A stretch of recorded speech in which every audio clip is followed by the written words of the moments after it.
Tayo'y mga Pinoy sa isip, diwa at gawa. Tayo'y hindi kahiyan.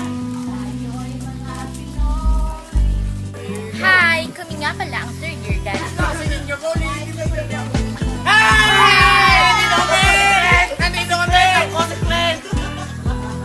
May mga nagtanong sa amin kung ano kami sa paaralan. Oo, medyo makulit at sakit sa ulo. Pero kahit ganoon kami, meron pa rin kaming respeto at sense of responsibility. Kahit ang tingin nila sa amin ay puro pakawala. Pero tingin lang nila yun. Hindi naman kami ganoon.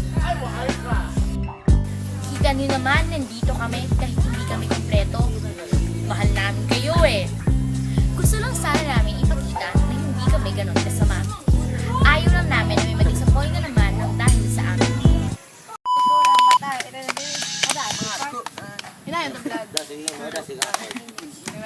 Kung 1, 2, 1, 2, 1, 2, 3. Ang wika ay 1, 2, 3. May kasama. Amo na yan ba? O muna! Ay, tapos of that! Bilog to, ipakita ng tawag sa bilog. Tagalog po tayo ngayon. So, ipakita nga to. And it's early go na wika tomorrow. So you got your... Ready na ba kayo? Tagal. Bakit? Bakit ulak ng layo? Kita ba lang?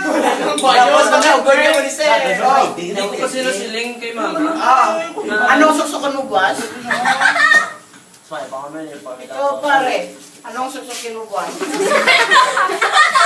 Bakit ikaw, pare? Susukin? Handa na, pare. Hey girls, yung susundin nyo yung nyo, Yung yellow. Yung yellow kasi yung yan marami akong kaparehas. Ay, gusto ko Lola na.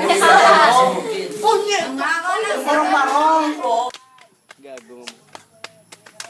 5, 6. 7, Ang bika ay hangin siyang bumubuhay sa pati na hininga ng kultura ang patay. Ito nagbibigay ng siglang mahusay sa mga tradisyon at tagumpay. Tayo'y mga Pinoy sa isip, diwa at gawa. Tayo'y ang nasa iba, dapat hindi kahiya. Tayo'y mga Pinoy sa isip, diwa at gawa. Tayo'y ang nasa iba, dapat hindi kahiya. Harap ng apoy at lakas ng bato at sinang ng tubig na parang ginto.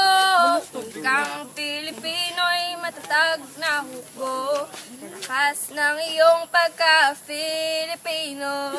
Tayo'y mga Pinoy sa isip, diwa at gawa.